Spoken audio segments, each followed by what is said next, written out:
नमस्ते, मैं संजय दासगुप्ता इस समय मौर्य सुपर स्पेशलिटी हॉस्पिटल केंद्रीय विद्यालय कंकड़बाग के सामने है। डॉक्टर करुणेश सर जो ऑर्थोपेडिक सर्जन है, यंग डॉक्टर है, काफ़ी उनका ये है। सर नमस्ते। कोरोना का पीरियड फिर दोबारा आ रहा है, थोड़ा डरे हुए हैं लोग डिस्टेंस मेंटेन कर। इस स्टेज में आप कैसा कहना चाहेंगे हमारे बिहार वासियों को? देखिए, कोरोना की जो स्थिति है अब वो नहीं रह गई है जो हमने 2020 और 21 में एक्सपीरियंस किया था। जी। कोविड एक ऐसा वायरस है जो कि म्यूटेट करता रहता है और हमारी बॉडी भी उसकी बॉडी अपनी इम्यूनिटी को एडजस्ट करती रहती है। जैसे आपने इनिशियली सुना होगा स्वाइन फ्लू आया था। स्वाइन फ्लू इनिशियली बहुत ही फेटल था, मतलब काफ़ी लोग उससे भी मरते थे। फैला उतना नहीं, लेकिन अब के डेट में देखिए कि स्वाइन फ्लू से कोई मोर्टेलिटी नहीं होती है, जस्ट एक फीवर की तरह, फ्लू की तरह होकर रह जाता है। धीरे धीरे हमारी बॉडी जो है कोविड को भी उसी तरीके से एडजस्ट कर रही है और कोविड के केसेस में अभी जो आप देख रहे हैं पटना में हो भी रहा है, तो most of the cases are mild. सारे लोग रिकवर करके निकल भी जा रहे हैं। आप पटना में देखिए या इंडिया में देखिए, दिल्ली में देखिए, कहीं भी देखिए, केसेस वैसे ही हो रहे हैं, माइल्ड से। तो हमें अब उसके लिए घबराने की ज़रूरत नहीं है। हाँ, हर बीमारी में कुछ सीवियर केसेस होते हैं, उन सीवियर केसेस को हमें मेंटेन करना है, मैनेज करना है, तो वो हम लोग अपने तरीके से करेंगे। अब इसमें वो पैनिक करने की बात नहीं है कि अचानक से इतने लोग आ गए और हर मरीज़ को भर्ती करने की ज़रूरत है, इसमें वो चीज़ की ज़रूरत नहीं है। हाँ, जहाँ अगर लग रहा है कि पुराने कोविड जैसे सिम्टम, जैसे ब्रेथलेसनेस, सांस फूलना, है ना, थोड़ा सा चक्कर आना और सडनली, मतलब जो कोमॉर्बिड पेशेंट्स हैं, जैसे जिनको हार्ट की बीमारी हो, किडनी ट्रांसप्लांट हो रखा हो, कैंसर वगैरह के पेशेंट हो जो कीमोथेरेपी पे हो, उनको इस चीज़ से संभलने की ज़रूरत है क्योंकि इम्यूनिटी उनकी लो है जी। उनमें ये कोविड सीवियर होने का डर है, तो वैसे लोगों को बचने का ज़रूरत है। बाकी आई डोंट थिंक कि इतना पैनिक बनाने की ज़रूरत है। ये अपने आप ये एक फ्लू की तरह वेव आएगा और हमें पास करके चला जाएगा, नॉर्मल सर्दी जुकाम की तरह होके। डॉक्टर करुणेश सर, आप तो ऑर्थोपेडिक सर्जन, आपके विषय के बारे में बताएं हमारा जनता को।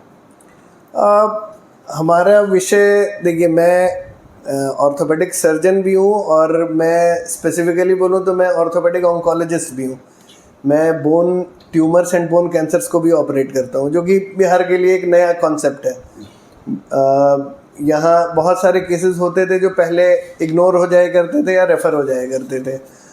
मैंने बिहार में first time 3D printed mega prosthesis का सर्जरी किया, एक ऑस्टियोसार्कोमा, जो कि बोन का बहुत ख़तरनाक कैंसर है जो बहुत जल्दी फैलता है, वैसे एक 16 साल के बच्चे में किया, जिसमें कि आमतौर पे पैर काटने की हिदायत दी जाती है और कीमो चलता है, उसके बाद भी ठीक होने की संभावना कम होती है।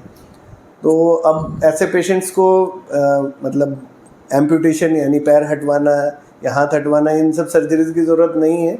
हम लोग उसको बचाने वाली सर्जरी की तरफ जा सकते हैं। ये इसलिए हुआ कि हमारे पास जो कीमोथेरेपी है उसकी भी एडवांसमेंट बहुत अच्छी हुई है, इम्यूनोथेरेपी है उसकी भी एडवांसमेंट बहुत अच्छी हुई है, और जो इम्प्लांट्स हैं, जो हमारे जो अंदरूनी प्रोस्थेसिस जो लगते हैं, वो बहुत टेक्निकली इम्प्रूव हुए हैं। प्लस 3D प्रिंटिंग की टेक्निक आई है, तो छोटे बच्चों के लिए जो कस्टमाइज्ड इम्प्लांट है, जैसे कि छोटा बच्चा है उसमें जो इम्प्लांट लगाना है जो कि बढ़ सके, वैसे भी इम्प्लांट्स हम लोग लगा सकते हैं कि बच्चे की उम्र के साथ उसका भी आकार बढ़ेगा। तो ये सब हमने चालू किया है।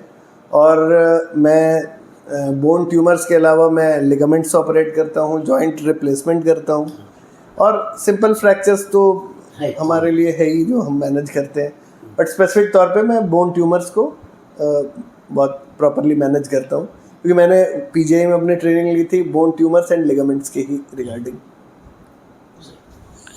सर, एक और सवाल रहेगा कि ये हॉस्पिटल का अभी तक तो ओपनिंग नहीं हुआ है, लेकिन इसमें क्या कुछ खास देखने को मिलेगा अन्य हॉस्पिटलों से अलग? हमने इस हॉस्पिटल का अनऑफिशियल शुभारंभ तो कर ही दिया है जी, इनॉग्रेशन बाकी है जी। इस हॉस्पिटल को हमने बनवाया है टोटली बाहर की कंपनी से। यहाँ मतलब बहुत सारी यूनिक चीज़ें हैं जो बाकी के हॉस्पिटल्स में, मतलब थोड़ा उनके लिए नया कॉन्सेप्ट है जी। जो यहाँ की ओटी है वो फुल्ली बायोक्लैडेड है। ये विशाल सर्जिकल्स नाम की कंपनी ने बनाया है, जी जो कि बायोक्लैड मटेरियल प्रोक्योर करती है इंडिया में। वो फ्रांस से आता है मटेरियल, वो हमारे ओटी एंड आईसीयू के वॉल्स में एम्बेडेड है। वो ऐसा मटेरियल है जो कि एक एंटी माइक्रोबियल पीवीसी शीट है। वो मतलब यूएसएफडीए और सीई सर्टिफाइड है, तो फर्स्ट ऑफ अ काइंड है बिहार के लिए। और वो मटेरियल की खास बात ये है कि अगर कोई बैक्टीरिया, वायरस या फंगस उस पर चिपक जाता है तो 1 घंटे के अंदर वो ऑटोमेटिकली उसको मार के स्टराइल कर देगा। तो इससे हमें स्टेरिलिटी की बहुत अच्छी वो मिलती है, अवेलेबिलिटी, और इन्फेक्शन रेट्स बहुत ही डिक्रीज़ कर जाते हैं ड्रास्टिकली। प्लस हमने first time dual stage HEPA filter का यूज़ किया है, जो एयर को मतलब पूरी तरीके से प्योरीफाई कर देता है बैक्टीरिया, फंगस और वायरल कंटेमिनेशन से। तो ओटी हमारा क्लीन है। हमने आईसीयू में भी उतना ही स्टेरिलिटी मेजर यूज़ किया है जैसे ओटी में करते हैं। और हमारे जो इक्विपमेंट्स हैं वो वर्ल्ड क्लास हैं, स्टेट ऑफ द आर्ट हमने सारे इंस्टॉल किए हैं। और हमारे पास सीटी और एमआरआई की भी फैसिलिटी है। और देखिए, हथियार उतना ही अच्छा है जितना चलाने वाला अच्छा हो, तो हमारी टीम भी उतनी ही स्ट्रांग है। सारे लोग वेल ट्रेंड हैं। मैं डॉक्टर करुणेश हूँ। मैंने अपनी शुरुआती पढ़ाई पटना से की। उसके बाद मैं एमबीबीएस करने के लिए लखनऊ के किंग जॉर्ज मेडिकल कॉलेज में गया, और फिर वहाँ से मैंने पीजी के लिए मैंने पीजीआई रोहतक से मैंने अपनी एमएस की। फिर मैंने सीनियर रेजिडेंसी भी वहीं की। फिर मैंने एनबी से डीएनबी ऑर्थोपेडिक्स भी पास किया, और मैंने प्रतिष्ठित एनएएमएस से एमएनएमएस ले रखा है। और मैं कई प्रतिष्ठित जो संस्थान है, अपनी सारी जो ट्रेनिंग है वहाँ से कंप्लीट की है। सर, जितना एक लास्ट सवाल रहेगा, जितना आपने बताया हॉस्पिटल के बारे में, इस हॉस्पिटल के बारे में खूबियाँ और ख़ासियत जो भी है, तो एक खास करके हमारे दर्शक ये भी जानना चाहते हैं कि कॉस्ट तो बहुत महंगा होगा। देखिए, कॉस्ट ही वाली बात है कि हमने कॉस्ट है तो सस्ता कर दिया है जी। इतना कुछ तो कॉर्पोरेट्स भी प्रोवाइड करते ही हैं। ऐसा मैं ये नहीं कह रहा हूँ कि कॉर्पोरेट हॉस्पिटल में ये फैसिलिटी नहीं मिलेंगी, ये मिलेंगी, लेकिन उसी चीज़ के लिए आपको 4 गुना 5 गुना ज़्यादा चार्ज किया जाएगा जी। अब सपोज कि मैं किसी हॉस्पिटल का नाम नहीं लूँगा, कि मान लीजिए कि कोई एक फलाना कॉर्पोरेट हॉस्पिटल है, वहाँ पे नी रिप्लेसमेंट की सर्जरी लगभग 3 लाख कॉस्ट करेगी, लेकिन हमने वही कॉस्ट को, सर्जिकल कॉस्ट को 70,000 और इम्प्लांट जो भी लगेगा हमने डायरेक्ट उस पर कर दिया है। पेशेंट को फूल करके इम्प्लांट का स्यूडो फॉल्स तरीके से रेट बढ़ाने वाला काम ख़त्म कर दिया है। तो एक आम आदमी भी अब जॉइंट रिप्लेसमेंट के बारे में सोच सकता है। जॉइंट रिप्लेसमेंट के लिए सबसे ज़्यादा ज़रूरी होता है स्टेरिलिटी, क्लीनलीनेस। वो क्लीनलीनेस बिहार में मुझे नहीं लगता कि इतना कोई प्रोवाइड कर पाएगा। और चार्जेस हैं भाई, मैं खुद डॉक्टर हूँ, मैं भले ही हॉस्पिटल चला रहा हूँ बट मैं डॉक्टर हूँ, मैं अपना पेट भरने में और अपने हाथ से ही केपेबल हूँ। तो इस हॉस्पिटल से हमें ये नहीं करना है कि किसी बिजनेसमैन का पेट तो भरना नहीं है हमें जी। तो इस हॉस्पिटल को बस हमें रन करना है, और हम लोग अपने सर्जरी से अपना जो हमारा इनकम है वो हो जाएगा। हमें लोगों को फुल करना नहीं है, हमें लोगों को ये मतलब जो कॉर्पोरेट लेवल फैसिलिटीज़ है वो हमें ग्राउंड लेवल पे पहुंचाना है। तो क्या लगता है इसमें गरीब और अमीर बिल्कुल सबका इलाज संभव है? आयुष्मान, हमारा हॉस्पिटल आयुष्मान से इनरोल होने वाला है जल्दी जी। आयुष्मान से इनरोल होना मतलब कि हर तबका इसमें आएगा जी, गरीब हो अमीर हो, बिल्कुल।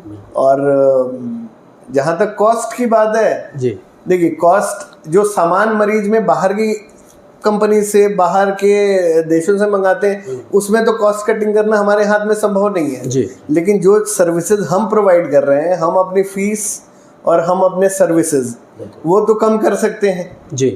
तो वो चीज़ हम यहाँ कम करके दे रहे हैं। बस यही हमारा मोटो है कि अफोर्डेबल हेल्थ फॉर ऑल। और सबको भाई, अगर हम किसी और को पैसा कमवा नहीं रहे हैं, हम किसी बिजनेसमैन को ऊपर पैसा नहीं ट्रांसफर कर रहे हैं, तो वो पैसा तो हम मरीज में छोड़ सकते हैं। वही चीज़ है, इसलिए यहाँ पे जो कॉर्पोरेट लेवल फैसिलिटीज हम एक नर्सिंग होम के चार्जेस में दे सकेंगे लोगों को। तो सर, अभी खास करके पटना में टेम्परेचर काफ़ी हाई है, ऐसे बिहार में पूरा हाई है, क्या सलाह देना चाहेंगे एक डॉक्टर होने के नाते लोगों को, कैसे बचे इस टेम्परेचर से खास करके? देखिए, एक पर्टिकुलर टाइम होता है जब सन हमारे एकदम ओवरहेड होता है, वो ऐसा टाइम है जब सबसे ज़्यादा हीट स्ट्रोक होते हैं, मतलब जो जिसको कहते हैं लू लग गया है ना, वो डिहाइड्रेशन की वजह से होता है। अब देखिए इसमें हम लोग का बिहार बहुत आगे है। अमझोरा जो चलता है यहाँ पे अमझोरा बेसिकली क्या है, वो इलेक्ट्रोलाइट है ना। और जो हीट स्ट्रोक होता है वो होता है डिहाइड्रेशन हो गया, आपको बॉडी में इलेक्ट्रोलाइट इम्बैलेंस हुआ और सडनली आदमी फेंट किया और हार्ट उसका काम करना बंद कर दिया और आदमी मर जाता है। लेकिन हम लोग एक तो डायरेक्ट सनलाइट अवॉइड करें गर्मियों में, और दूसरा चीज़ है हम अपने बॉडी में इलेक्ट्रोलाइट लेके चलें। आमझोरा एक बॉटल ले लीजिए, उसको पीते रहिए। जो लोग हाइपरटेंसिव हैं वो आमझोरा की जगह जो नॉर्मल सा इलेक्ट्रल पाउडर होता है वो घोल के निकलें। और मुझे नहीं लगता है कि अगर हम डायरेक्ट सनलाइट में निकलने की किसी को ज़रूरत है नहीं जी। हाँ, जो हमारे जो भाई बहन जो सब्जी वगैरह की मंडी में बैठते हैं वो लोग भी शेड तो लगाते ही हैं। और ऐसा नहीं है कि सबका एक रेस्टिंग टाइम होना चाहिए, और वो जो टाइम है जहाँ जान का रिस्क है उस टाइम पे अगर दुकानें भी बंद रखें 1 से 2 घंटे, जो 12 से 2 बजे का टाइम है, तो काफ़ी हद तक लोग हेल्दी रह पाएंगे और हम लोग हीट स्ट्रोक को अवॉइड कर सकेंगे। एक और लास्ट सवाल रहेगा सर चलते चलते, कि ये बताइए कि आपके अभी तक के जितना प्रैक्टिस हुआ अभी तक के जर्नी में, उसमें सबसे चैलेंजेबल केस अभी तक के कौन से देखने को मिले हैं जो कि आपको सोचने पे भी मजबूर कर दिया है? देखिए सबसे चैलेंजिंग केसेस मैं मानता हूँ कि ऑर्थोपेडिक्स में bone tumours and bone cancers ही है जी। रीज़न बीइंग कि उसकी ट्रेनिंग नहीं है, इस स्टेट में नहीं है जी बोन ट्यूमर्स की ट्रेनिंग। और इनफैक्ट मैं बोलूँ तो इंडिया में भी बहुत कम ही लोग हैं जो इस चीज़ को जानते हैं और इस चीज़ को सिखाते हैं। तो और क्योंकि कैंसर ऐसी चीज़ है जो कि अभी उसका ट्रीटमेंट डेवलप कर रहा है, ऐसा नहीं कोई कह सकता कि हम कैंसर की मास्टरी कर लिए हैं। कैंसर आपको बुरे दिन दिखा सकता है, इसीलिए ये चीज़ है कि ये सबसे चैलेंजिंग होता है। जब मैंने स्टार्ट किया था यहाँ पे, जब मैंने अपना पहला बोन कैंसर का ऑपरेशन किया था, आज से 4 साल पहले पटना में मैंने पहला बोन कैंसर का सर्जरी किया था। वो एक पेशेंट आई थी मेरे पास एम्स न्यू दिल्ली से। वो लोग उन लोगों के पास दिल्ली जाने का पैसा नहीं था, प्लस उनके पास प्रोस्थेसिस जो आता है वो भी बहुत महंगा होता है, उसके भी पैसे नहीं थे। और मेरे जो गुरुजी हैं डॉक्टर दिले सिंह कुंडू, मैंने उससे एक ऐसा टेक्निक सीखा था जिससे कि कम पैसे में हम वो ऑपरेशन कर सकते थे। तो वो पेशेंट आई मेरे पास, मुझे एक बहुत ही रिनाउंड ऑन्कोलॉजिस्ट जो मेडिकल ऑन्कोलॉजिस्ट है उन्होंने रेफ़र किया था वो पेशेंट। उसके प्रॉक्सिमल ह्यूमरस मतलब कंधे के बोन में सार्कोमा हुआ था और वो कंधा इतना बड़ा हो चुका था, और एम्स वो लोग जाना नहीं चाहते थे क्योंकि उनके पास पैसे ही नहीं थे। आयुष्मान कार्ड उस टाइम जस्ट उनका नया नया बना था, उन्होंने सारा ट्रीटमेंट उनका उसी पे कराना था। उस टाइम कंधे का मेगा प्रोस्थेसिस लगभग 2.5 लाख रुपए कॉस्ट करता था, जो कि कवर नहीं हो पा रहा था। तो मुझे किसी तरीके से उसमें एडजस्ट करना पड़ा, इसीलिए वो एडजस्टमेंट जो पार्ट था वो मेरे लिए चैलेंजिंग था। फिर उस पेशेंट का कीमोथेरेपी लगा। कीमोथेरेपी चलने के बाद जो ट्यूमर है उसका आकार थोड़ा छोटा हुआ। फिर मैंने सोचा कि इसको अब किया जा सकता है, और जो बेसिकली बोलिए तो जुगाड़ू प्रोस्थेसिस। फिर मैंने उस पेशेंट को समझाया कि भाई रिस्क तो है लेकिन इसके लिए पेशेंट तैयार हो गए। फिर मैंने वो पेशेंट इस्लामपुर की है रहने वाली, अभी भी आती है वहाँ से वो लोग अभी भी आते हैं दिखाने के लिए। शी इज़ स्टिल अलाइव, उनको दोबारा ट्यूमर नहीं हुआ एंड हेल्दी, अपने सारे काम कर रही हैं वो। तो वो उनका मैंने कंधा खोला, ट्यूमर को पूरा निकाला। अभी एक टेक्निक आई हुई है फ्रोजन सेक्शन बायोप्सी कि ऑपरेशन के दौरान ही हम बायोप्सी पे पता कर लेते हैं क्या मैंने सारा कैंसर निकाल दिया है कि नहीं। वो मैंने किया, जब कंफर्म हो गया कि मैंने पूरा कैंसर निकाल दिया है, फिर मैंने उसका कंधा बनाने का प्लान किया। उसके लिए मैंने एक रॉड मंगवाया था जिसकी कीमत थी 500 रुपये, और 80 ग्राम बोन सीमेंट लंबाई के लिए उसका हड्डी बनाने के लिए यूज़ किया। उसी रॉड पे मैंने 80 ग्राम बोन सीमेंट जिसकी कीमत थी 5000 रुपये वो लगाया। फिर 3000 रुपये का और 20 ग्राम बोन सीमेंट का मैंने उसका गोला बनाया कंधे का, और लगभग 2000 रुपये के कुछ धागे आए। उससे मैंने उसके कंधे का पूरा सारे जो मांसपेशियां हटाई थी उनको दोबारा रिपेयर करके उससे जोड़ दिया, और एक प्रोलीन मैश लगाया जिसकी कीमत 1700 रुपये थी। तो टोटल मतलब उस खर्च उस पेशेंट में आया लगभग 10-11 हज़ार में सब कुछ हो गया। और आयुष्मान से ही हो गया, उस पेशेंट को तो कुछ भी नहीं लगा, 10-11 हज़ार रुपये तो हमें खर्च लगे। तो वो चैलेंजिंग केस था मेरे लिए जी। लेकिन ये था कि उसका रिजल्ट इतना अच्छा आया कि वो पेशेंट मेरे लिए ऐसी पेशेंट बन गई कि उसने कम से कम उस जगह से 20 मरीज मेरे पास भेजे हैं, कैंसर के ना सही लेकिन नॉर्मल हड्डी के मरीज तो भेजती ही रहती है।